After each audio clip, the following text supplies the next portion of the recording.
start. Okay. Okay, doc. So today we're going to talk about two illness or three illness. We'll start first with post-traumatic stress disorder. This is the main subject of our talk today. It's called PTSD, which stand for post-traumatic stress disorder. Very common illness, especially in the USA for you who are going to travel abroad and to do residency. You need to be very aware of this illness because it's very common. PTSD happen after you are exposed to trauma. So most patients who had been experiencing any trauma like rape, war, explosion, any kind of trauma, car accident, they might develop a symptom of intense fear, helplessness, terror. Any of these symptoms, any of these illness or any of these trauma can cause you to have what you call PTSD symptom, which is re-experiencing the event many times. Usually patient with these illness, they have hard time remembering and re-experiencing that event. It stays in their mind that, I'm not safe. I will be subject to trauma again. They become numb and they avoid people. They have hyper arousal. That's mean they are having hard time sleeping. They have startle response. So if you say if they hear any loud noise, they will jump and become very anxious. Usually, PTSD happen after you are exposed to trauma. So usually the symptom has to last for more than 1 month. If it's less than 1 month, it's called acute stress, but more than 1 month, it's called post-traumatic stress disorder. This create a lot of dysfunction in the patient's family, in social life, and other area of the functioning. So it will affect the patient and his family. Sample of that, a lot of the people who've been to war or military, they might experience it. That's why we have it a lot in what you call the veteran hospital in the US.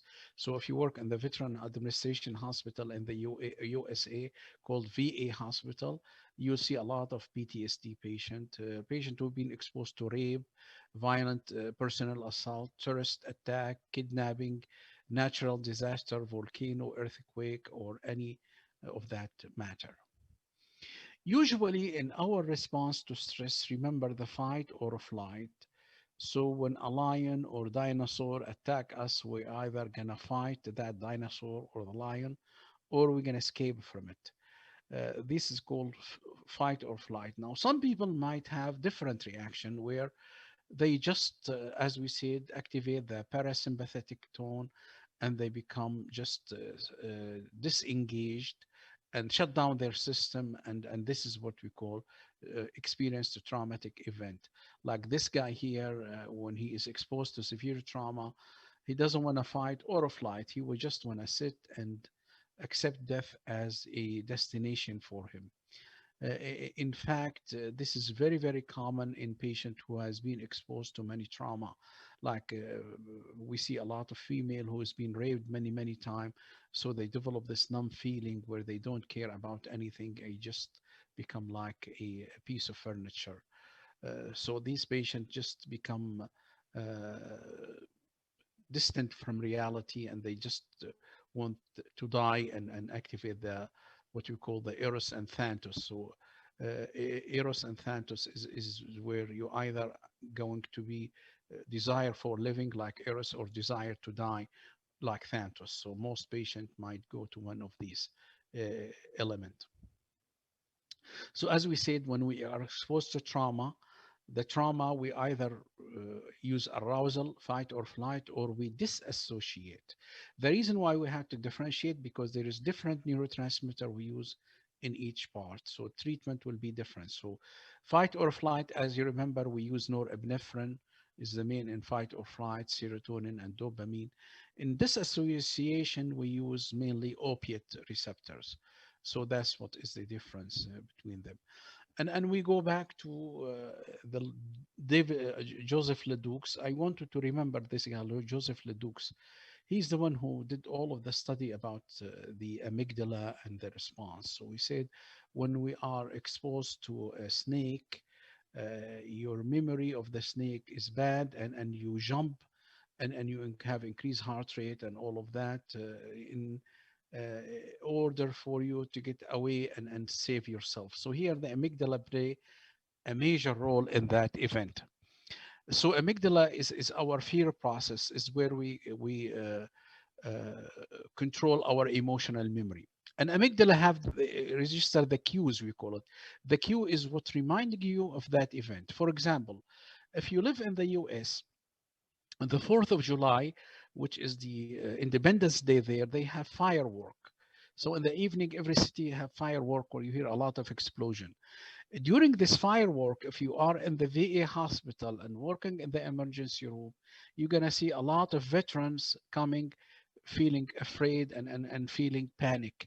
Why? Because this sound firework is like the snake reminded them of what happened when they were in the war in Vietnam or Iraq or Korea. So they become very anxious and very panicky. In fact, when even when they hear this noise, unconsciously they go and hide under something, like they go hide under a truck.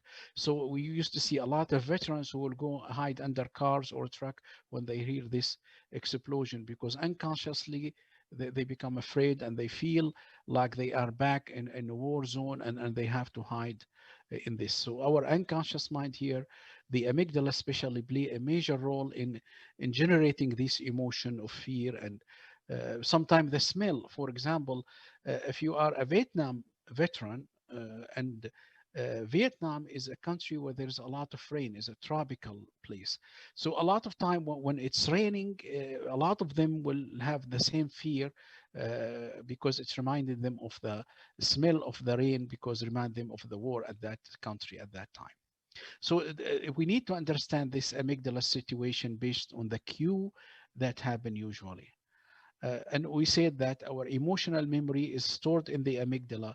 So in anticipation, when you hear this loud noise, in anticipation for what happened in the past, it would put you in in the feeling of ready to fight or flight, put you in a dangerous situation where uh, make you tense and mashdud, as we say in Arabic, because it associate this loud noise or the rain, remind them of the war where they were hearing this loud noise, bombing at the sky, and make them feel tense and scared and having this panic attack.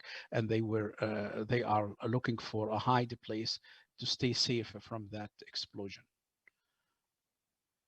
That's why a lot of people react different to these 4th of July firework. But if you are in the ER, you're going to see a lot of these veterans coming to your place scared. And we said all of it is stored in the limbic system, especially in the amygdala. And when you are exposed to a trauma, the trauma will make a permanent change in your limbic system. So it's not going to be temporary, it's going to be permanent. So anytime you are exposed to that loud noise, which is supposed to be a cheerful situation, the 4th of July firework, for them is a traumatic event. It's a very painful and very traumatic for them, because their limbic system had to change and become very sensitive to these noises. Let me give you an example, and this is true story happened with one of my friend, and this is really interesting story to tell you how the feeling can change. For example, this is Abdullah, this guy, and this is his wife Susan. Abdullah is originally from Syria. He lived in Washington D.C. and his wife is American named Susan. They've been happily married for many years. I visited them in Washington 20, 30 years ago. So his wife told me that Abdullah is living in Washington and have not been able to go see his family in Damascus for 20 years at that time, because he was unable to go for political reason. So Abdullah living in Washington, happy, nothing happened to him, able to remember his family and call them occasionally, and just normal life. He worked as an engineer in Washington, D.C. One time they went on vacation to San Francisco.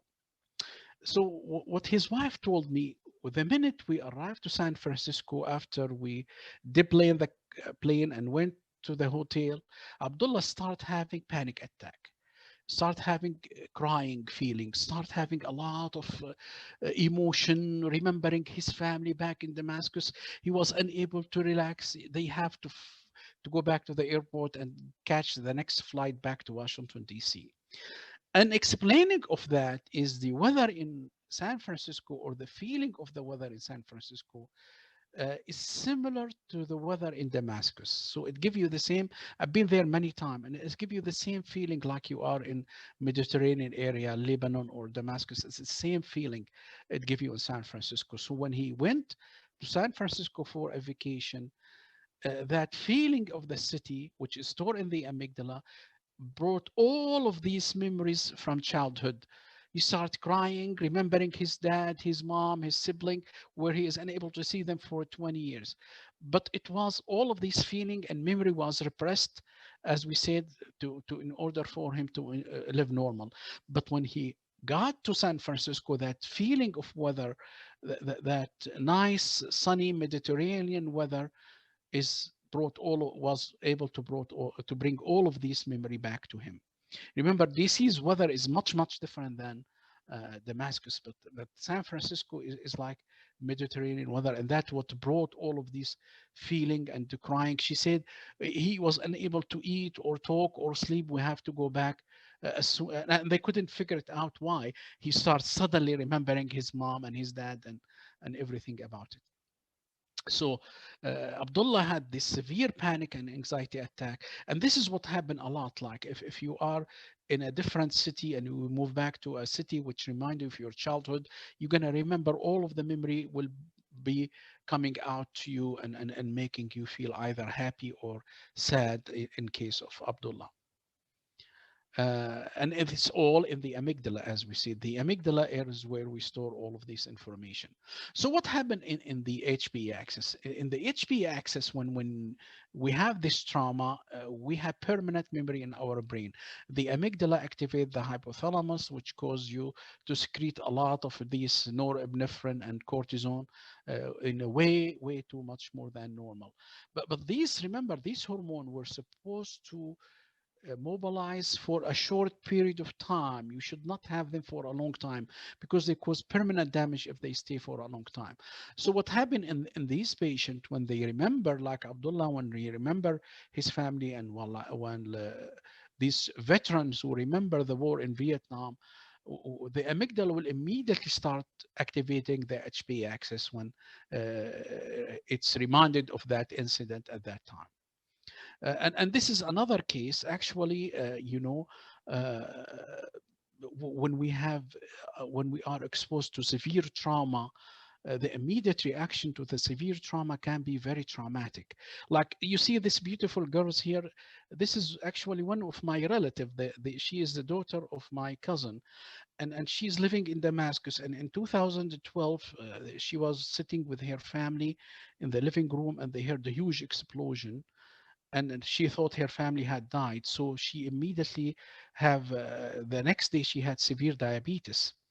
And what happened is, apparently during that severe explosion, she was so scared. She thought her family had died, and this fear caused her to secrete a huge amount of norepinephrine and a huge amount of cortisone in response to this fear or trauma. And when you have this huge amount of cortisone and norepinephrine release, it might just cause your pancreas to fall down, because it will not be able to overcome the increase in cortisone and norepinephrine, because remember, those will increase blood sugar to astronomically high level. So this happen a lot when you are exposed to any trauma. You ask anybody with diabetes, they tell you that it's either overeating or just after a certain stress, death of family member, or being exposed to severe trauma. So she was 5 years old when she developed type 1 diabetes, because her pancreas had failed down completely, fall down because of the failed to produce any insulin because of that increase in cortisol level. So really, sometimes is these trauma can have tremendous amount of effect on you. So which part of the brain that fight that increase in cortisol during stress? the part of the brain that do that is the hippocampus. And that's why we said before that we really need to take care of our hippocampus. And the best way to care for our hippocampus is to sleep good at night. We said between 10 and 2, and to have good environment and friendly people, take medication. Anything, memory of life is going to be stored in the amygdala and the hippocampus. So usually when the amygdala activate the HP axis, the hippocampus is the one that put the fire down. So amygdala start the fire because of fear, and then hippocampus take it a little bit while, and then it will tone down that fire and extinguish the fire. So they found out that most patients who had PTSD, they might have small hippocampus. Why? Because if you have a small hippocampus, you will not be able to put down that fire caused by the amygdala, the stress response. So this is one of the reasons why some people might expose to trauma and be fine, and some other patient might be exposed to any trauma and they develop PTSD. They feel like the hippocampus play a major role. If your hippocampus is small, then you are unlikely to be able to overcome that stress. And so remember, hippocampus, we need to take care of it. It's the one that put the fire down for us. And actually, if you look, that's why we said in the beginning that you see patient who had severe stress in his 20s, at 40s he had diabetes, because if you have a lot of stress, your hippocampus will not be able to overcome this chronic stress. I call it like the tire in your car.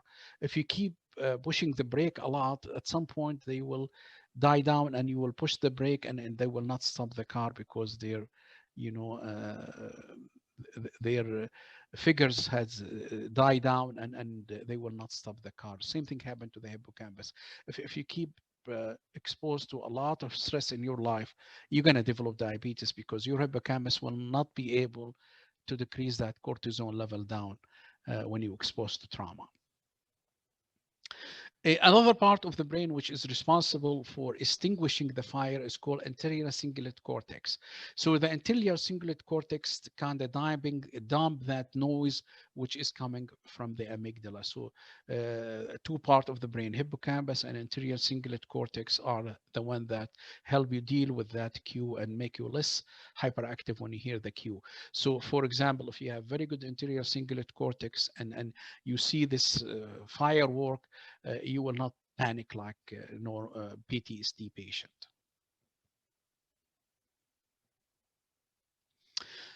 So here is the conclusion of our first few slides. So when we have severe trauma, the trauma will be registered in the amygdala, our emotional memory. Anything that make you have severe trauma is going to be registered permanently in the amygdala, and it will show up later on in life. And the amygdala, when she feel that trauma again, when she sense that there is a clue that it might be trauma again, when you hear this loud noise, it will make you panic by activating the locus coeruleus, which secrete a lot of norepinephrine, and activate the adrenal gland, where you secrete a lot of norepinephrine and cortisone.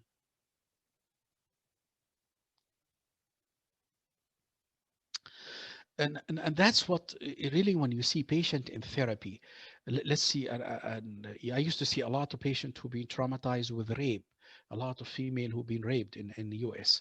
So when you talk to her, sometime if you bring the subject, you might trigger the amygdala, and the patient will become panic, and she will never come back to you. So always in therapy, when you have a traumatized patient, be careful not to touch on that memory at all. Let them talk about it, but don't push them to do that, because they want to talk to you, but they want to talk to you at their own pace. Don't pressure them to talk about it, because they might feel very uncomfortable talking about it. So a lot of the time when I see traumatized patient, and I always ask him when he's talking, do you feel comfortable talking about it? We can talk about it later if you want. Don't push him, because if you push him to talk about it, you might trigger this trauma, and cause the patient to be so painful, so panicky. So always deal with the patient like you are dealing with a very delicate piece of a glass, because once you trigger that trauma, the patient might jump and have panic attack in your office, and they might escape from the room. So always be very, very careful touching on that trauma. You have to be more careful than a neurosurgeon working on the brain, because those trauma can really, really do a lot of damage on him, and unless or her, unless you know how to deal with it, because they carry strong memory and they are never gonna get back of their memory. It will never get back of their memory. So fear and anxiety happen always after a trauma, but for majority of us will be fine. We have good hippocampus, we have good anterior cingulate cortex, we'll be able to distinguish that fire. But for those patients who couldn't do that, who had small hippocampus or inefficient anterior cingulate cortex, this will develop PTSD. So PTSD develop when you cannot distinguish that fire. So PTSD is a disorder of extension. So it will extend or it will come back. And don't be, I have one of my friend who had PTSD for incident happened 20 years ago. So for the first 20 years after the incident, he was fine. After 20 years, he had severe symptom of PTSD. So it might happen anytime, not necessarily after 1 month, 2 months. It might happen after 20, 30 years. And now most of us will do defense mechanism in reaction to trauma. Like for example, if you remember when we all traumatized with the corona virus, we start making joke about it. I used to have 20 jokes every week on the WhatsApp about corona, and because these people are very anxious about it. So when you make a joke about it, you decrease your anxiety. So we call that defense mechanism, as you know, reaction formation. You know it very well. Uh, Now, some people might have compartmentalization or isolation of affect. And this is very good use of this defense mechanism. So if you are traumatized and you want to be a physician or an engineer or a pharmacist or wherever, so if this trauma come to you all the time, you will not be able to live normal. It will hunt you and make your brain unable to function. So what we do is we isolate it. We compartmentalization. Compartmentalization is putting the trauma in one compartment and not live it and not let it touch other part of your thinking. So your life, your wife, your Al Faisal school, your Yaqeen al-Din, everybody in a compartment, and the trauma you put it in a small compartment and hide it out, so you are able to deal with all the stress in your life without letting the trauma affecting your life. So you call that compartmentalization. Now, this defense mechanism is very interesting defense mechanism, because some people have a bad use for it. For example, you see a lot of people like religious and pray all the time, but they steal or they lie, or uh, so those they are using compartmentalization in a way that it's not meant to be. So, for example, some people might be, straight in their prayer and in their religion, but they do a lot of things, a lot of sin that God prohibit you to do. So, like he pray and he steal, or he like go to Mecca 1 week and go other week to Thailand, or where he do a lot of adulterous behavior. So this we call compartmentalization, where you put the prayer and God in one part, and you put other thing. Because if you are like a good religious person, you will not let yourself steal or lie or do anything wrong. But these people are able to compartmentalization for their brain, and they can do the opposite at the same time. Symptom of PTSD, as we mentioned, is a trauma. You have to be exposed to trauma, intrusion, avoidance, negative thought. Let's explain all of that. So PTSD usually happen after 1 month of the trauma. So if it's less than 30 days, we call it acute stress. Usually symptoms become, you will have negative thought about life, you become very pessimistic. A lot of them will become very aggressive people, so it's very hard to live with those patients who have been traumatized. They have intrusive memory, flashback from that event, nightmares, they cannot sleep well, they are hyper vigilant, so they are always tense and مشدودين in Arabic. They have avoidance, negative mood, they re-experiencing the trauma. So re-experiencing the trauma is when you have nightmare about it all the time. and you are sitting driving and you have flashback from that trauma. You become psychologically intense all the time, and you have physiological reactions. So you have high blood sugar, high blood pressure, all of that because the amygdala is activating this trauma, because amygdala want you to survive. Amygdala is like your mother, does not want you to hurt, so it will always put you on the run that it might happen again. Let me be careful. Avoidance is very common. So these patients, trying to avoid this trauma by forgetting about it, and you cannot just forget about the trauma. So you shut down your feeling and thought, and you just stop thinking about anything. You cannot stop thinking about just the trauma. You can stop. They will stop thinking about anything that isolates their feeling. They become flat. They don't want to interact with people. They become so subdued, as we said. And a lot of the defense mechanism is called disassociation, where they just forget the trauma, so that they have memory gap. They have lapse in their memory, so they don't want to forget. They don't want to remember that event. Usually, they have to in order for them to get away from the trauma, and they have to isolate themselves socially, so that they try to get away from society. They detach. They don't go to any crowded places. Most of these PTSD patient, you will never see them in the mall or Riyadh Gallery or Riyadh Park, because they don't want to be around people. Seeing people make them scared and afraid. They have negative alteration in their cognition, uh, so they will become more forgetful. They try to disassociate also from society, so they want to keep themselves safe. Some patient, they become angry, especially those who have been in war. They have very angry outbursts and irritable behavior, so they might blow up for no reason. They become angry at you for no reason. Sometimes they become reckless and self-destructive. So you see a lot of them start drinking alcohol or gambling, or becoming very destructive in their behavior. They are always hyper vigilant, so they are always on the run. You see them scared all the time, and they have exaggerated startle response. So if you like touch them, or you suddenly talk to them, they will jump like this. And it's always very hard to live with someone with PTSD, because they are constantly anxious, constantly on the edge, and they make your life miserable all the time, because they are unpredictable. You might see one word and they might jump out. High state of arousal. Their anger is sometimes uncontrolled. They have difficulty concentrating. They are hyper vigilant, and we say the startle response. Uh, Always they have this intrusive thought, so that it's on their mind all the time. It will never leave them.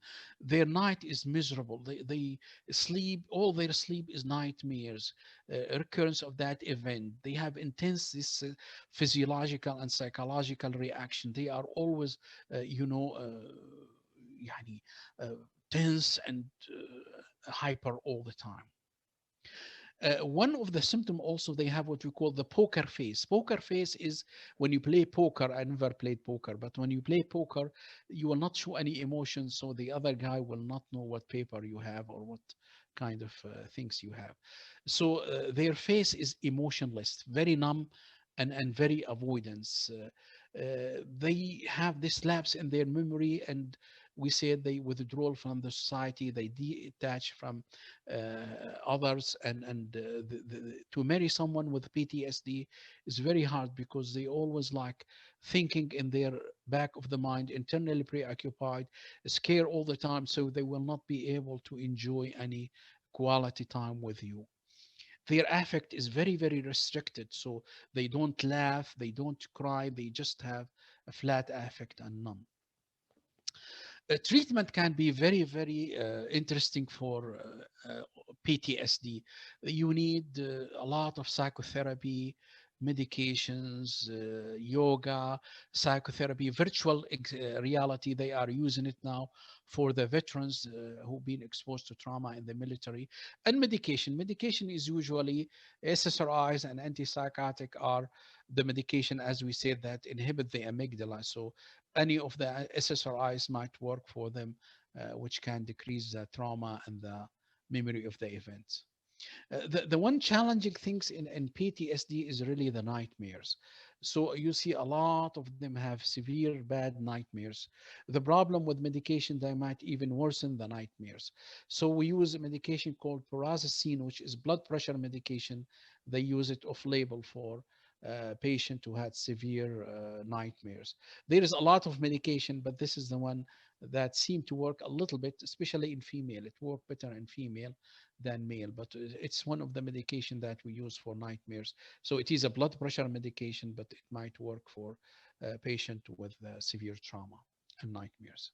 Now, in 2006, someone came with the idea of EMDR, which is the eye movement. So they play in your eye movement. They make you follow their finger and keep the eye movement to erase some of these memories. Personally, I feel it's a junk. It's not helpful. I've never had any patient who did well on it, but there is a lot of psychiatrists who swear by it. So, you might try it for some patients. It's called EMDR, which is the eye movement. So they look at your finger and you keep moving your finger around. And in this way, they claim that it will erase the memory. Now we'll move to the second part of the talk, which is obsessive compulsive disorder. Now, the reason why I'm talking about OCD now is two reasons. One, it used to be part of anxiety, but now they make it as a separate illness.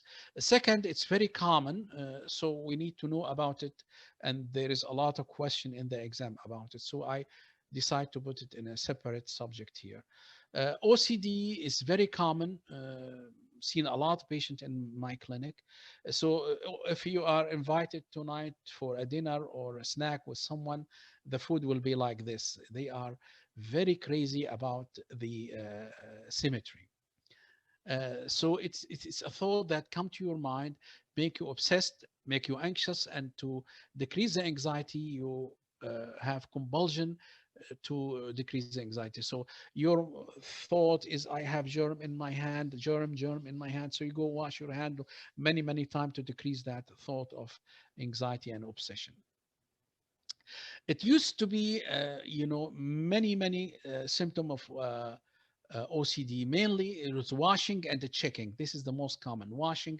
So for a patient with OCD, they wash their hand many times. If you remember the movie, please watch that movie for Jack Nicholson. It's one of the best movie I've seen. It's called As Good as It Get for Jack Nicholson and Greg Kinnear. Very nice movie in the 90s about patient Jack Nicholson had OCD, and it show you how many, like he had 100 pair of soap in his cabinet, and he washed his hand like 600 times. It used to also like symmetry. So if they have like a closet, it will be red near red, white near white. So hoarding used to be part of OCD. Now hoarding is a separate illness. So now hoarding is not part of OCD. And very commonly obsessed with the thought in their mind, counting, like they keep counting and counting all the time. It's a very interesting case. So they are like obsessed with numbers. So I remember one of my OCD patients, he liked the number 7, so he had to be in any room that has number 7 in it. He had to knock on the door 7 times before he enter. He has to do like he will eat like 7 grape, and so anybody can obsessed with one number or another.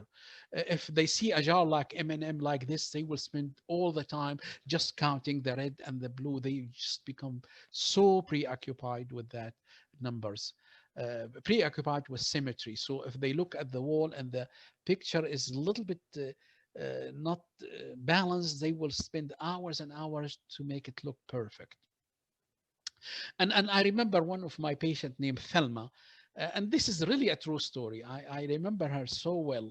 I have not seen her in 20 years, but Thelma used to live in our city. She was my patient. And the drive from her home to my clinic was like, uh, it's like 20-minute drive. It's very close, but it took Thelma 3 hours to reach my clinic. So like we always give her appointment at 4 o'clock. She leave her home. She usually leave her home at 10. She arrived to my clinic at 4. It take her like 3 to 4 hours just to get to my clinic, although it's only 20-minute drive. So she told me is when I come to you, I have to wash first. I have to wash my hand. So she washed her hand like 60, 70 times. Then she locked the door and she go back and lock the door. She spent this about 60 times. So she lock the door, go back to her car, go to her car, and then go back and lock the door again. She do it like 20 times. We call that ritual. Then when she drive the car, she drive like 2 miles and drive back like 1 mile to make sure that she didn't hit any animals or any cat or any human being. So by the time she do all of this ritual, it take her 3 hours just to reach my clinic. Of course, with treatment, that time was decreased to 1 hour or 1 hour and a half. So we were making progress in that. So this is exactly how is the life of OCD: washing, cleaning, and checking, washing, cleaning, and checking, and rechecking, and rechecking, and rechecking. They spend all of their life like this. Obsession is recurrent intrusive thought come to their mind. And the patient, these obsession realize that they are not real and he is not happy to have them. So we call that ego syntonic. Ego dystonic, that's mean I'm doing it but I don't like to do it. So it's kind of like intrude in their brain, and they cannot even deal with it. They have to obey that intrusive thought. uh, and compulsion is when you reduce the anxiety by doing the act that the obsession tell you to do. So for example, locking the door is if you don't lock the door, you will feel crazy to lock it again and again and again to decrease the anxiety. And then washing your hand, you will feel very anxious if you don't wash your hand. Not only one time, but 60 times. You just keep repeating that compulsion again and again to reduce the anxiety. Now, there's another illness called OCPD, which is Obsessive Compulsive Personality Disorder, which is totally different than OCD.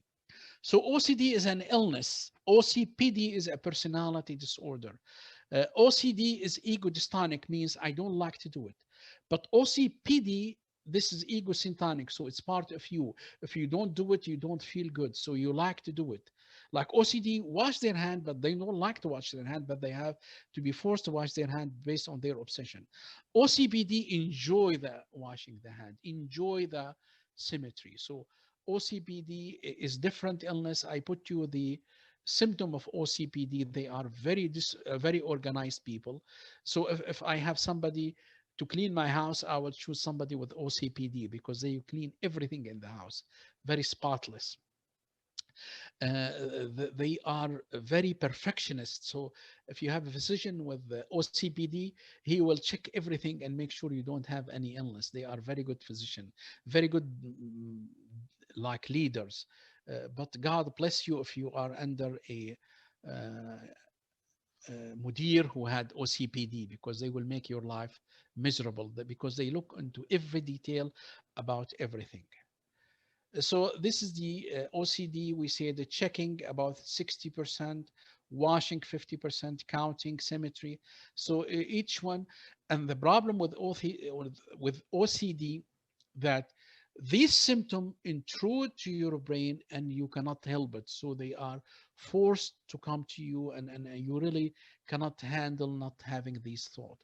Like Thelma, this lady who drive and drive back, she said, if I don't do it, I cannot even function or drive. I have to go back and make sure I wash and I lock the door and I did not hit anyone in my car.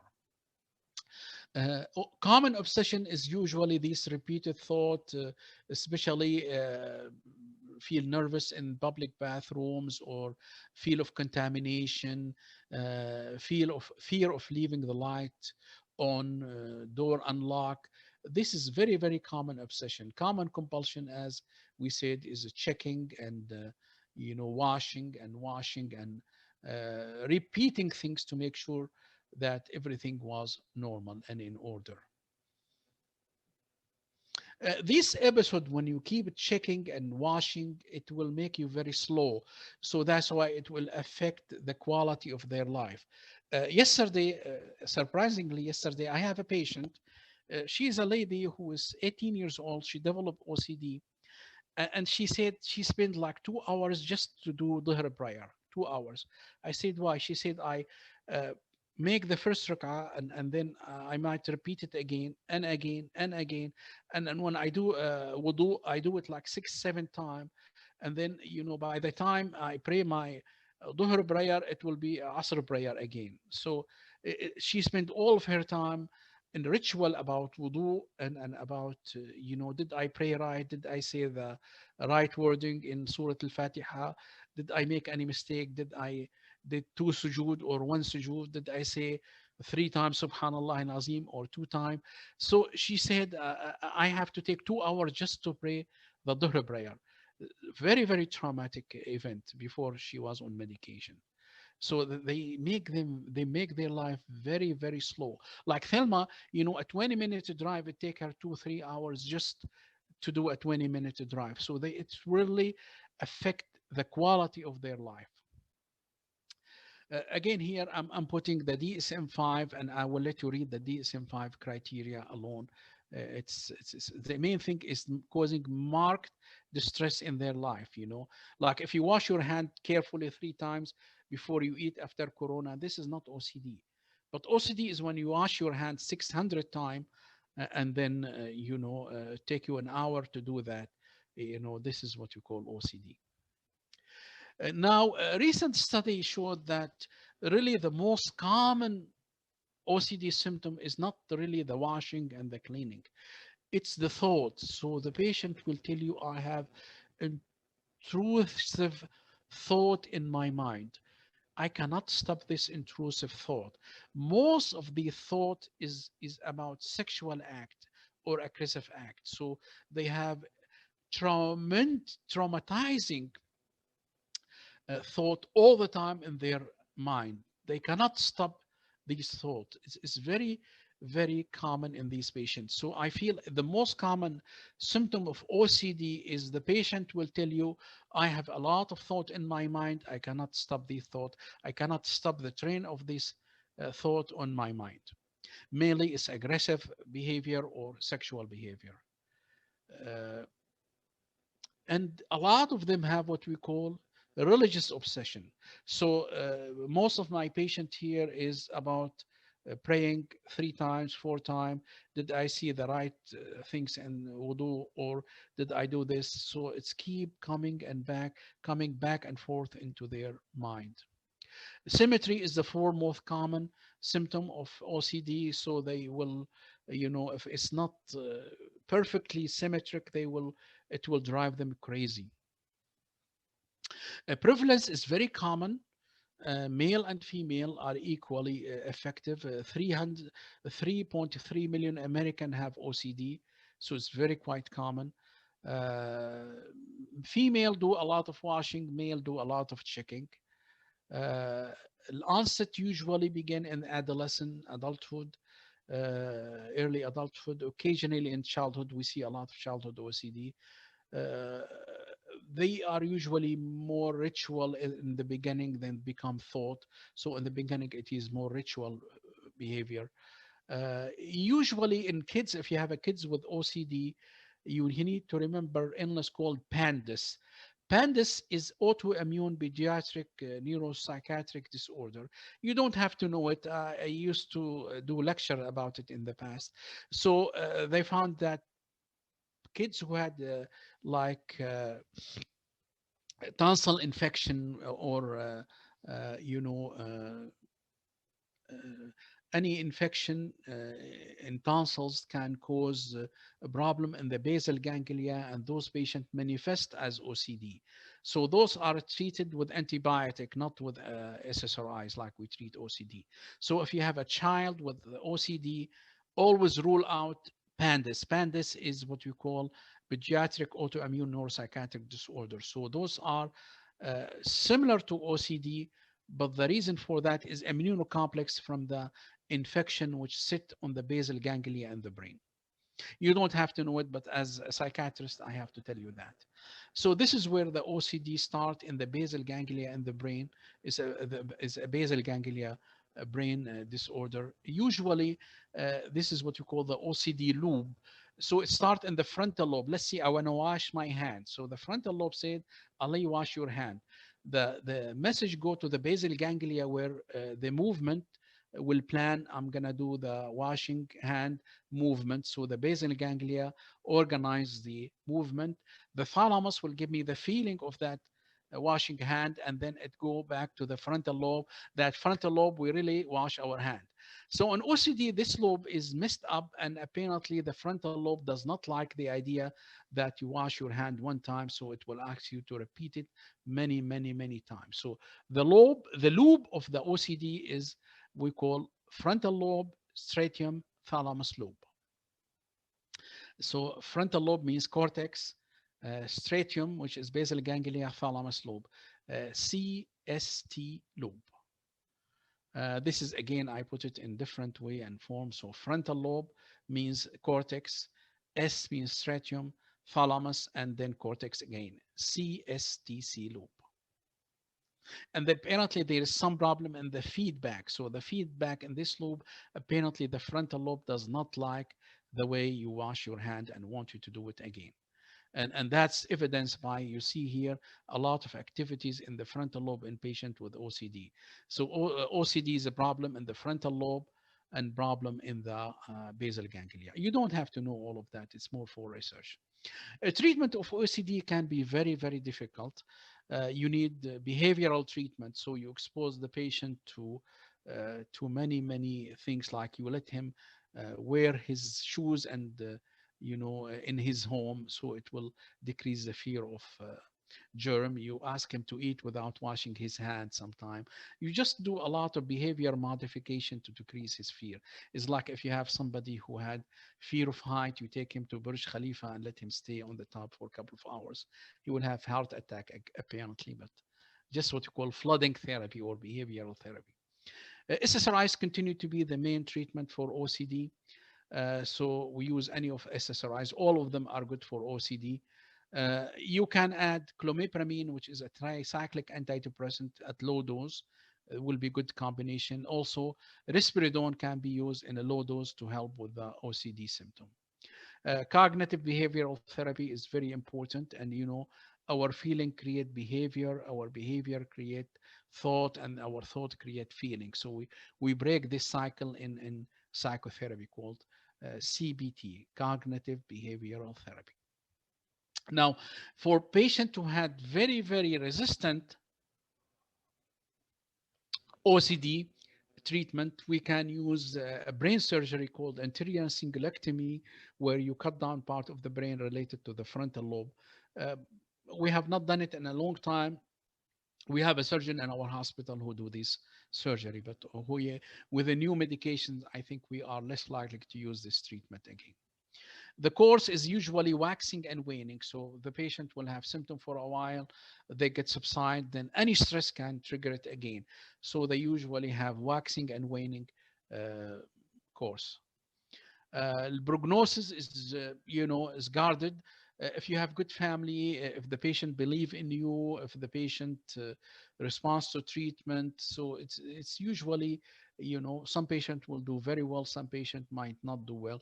It's depending on the medication and how much time you spend with the patient. Most of my patients do very well, and I think it helped a lot to explain to them their illness and give them education about that illness. Now we'll move to quickly to body dysmorphic disorder. This is part of OCD now. It usually comes from the Greek word dysmorphia, means ugly face. So these patients usually go to the plastic surgeon all the time. So they go to the plastic surgeon and they want to change their face, change their nose, change their cheek, change their hair. They can expose to many plastic surgery. They are not happy with any of their feature that God gave them. Uh, and they are common in male and female. Female is not necessarily more common. It's not those people who just go plastic surgery for normal reason, but these patients are very obsessed, so they will go to the plastic surgery and ask for a lot of details. Those usually have high risk of suicide, so we need to be careful. There is another illness similar to OCD. It's called trichotillomania. And usually these patients who, when they are stressed out, they pull their hair, and you can see a huge patch of hair loss in their hair. And treatment is like OCD. Some people will consider it as part of OCD. Trichotillomania and body dysmorphic and Tourette syndrome are all part of OCD spectrum, they call it, OCD spectrum. Final thought about suicide, because we have not had chance to talk about suicide. Remember, when you go to psychiatry, especially if you go to the America or Europe to do residence, you have to be very, very well educated about suicide.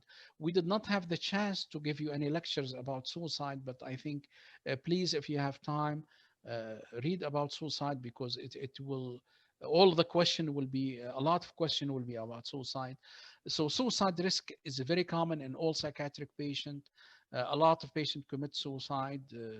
10% of psychiatric patients end up with suicide. The Aaron Beck feel like Aaron Beck is like the father of psychiatry in the U.S.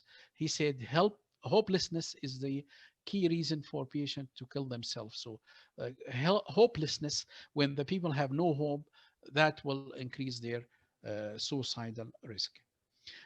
I'll stop here, and there is a couple of extra slides. If you want to read them, they will help you. You don't have to read them, just for a clarification.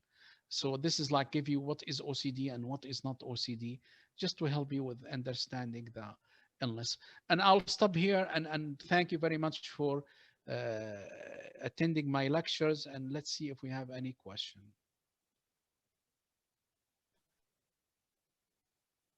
Yes, patient can have intrusive thought without OCD, but OCD, intrusive thought, is the hallmark of OCD. So both of them will respond to the same treatment. That's why I treat them with SSRIs.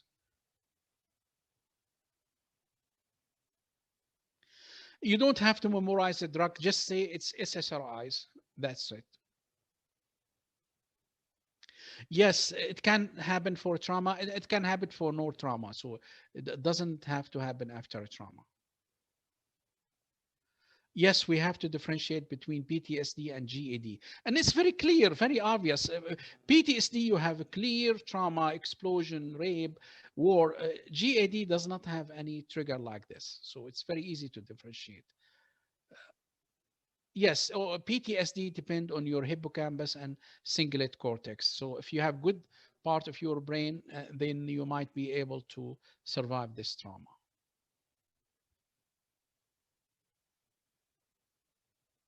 Now, the timing, please read it carefully. GAD, depression, schizophrenia, please be careful in the timing. Religious OCD is very common, and I usually try to help them as a physician, and I refer them to the sheikh in our hospital, who will try to comfort them about their religious belief, because a lot of them feel very guilty about, this.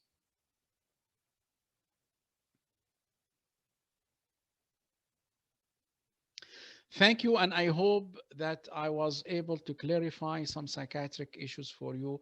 We're going to have our next week on Monday, the last two sessions, and I'm very, very happy that I was able to see you and be part of your education. And please, please, please, please, again, if you have any question, don't hesitate to send me question on my WhatsApp. Please, please do that. I will be very happy to answer it. Thank you, Dr. Ali. Anytime.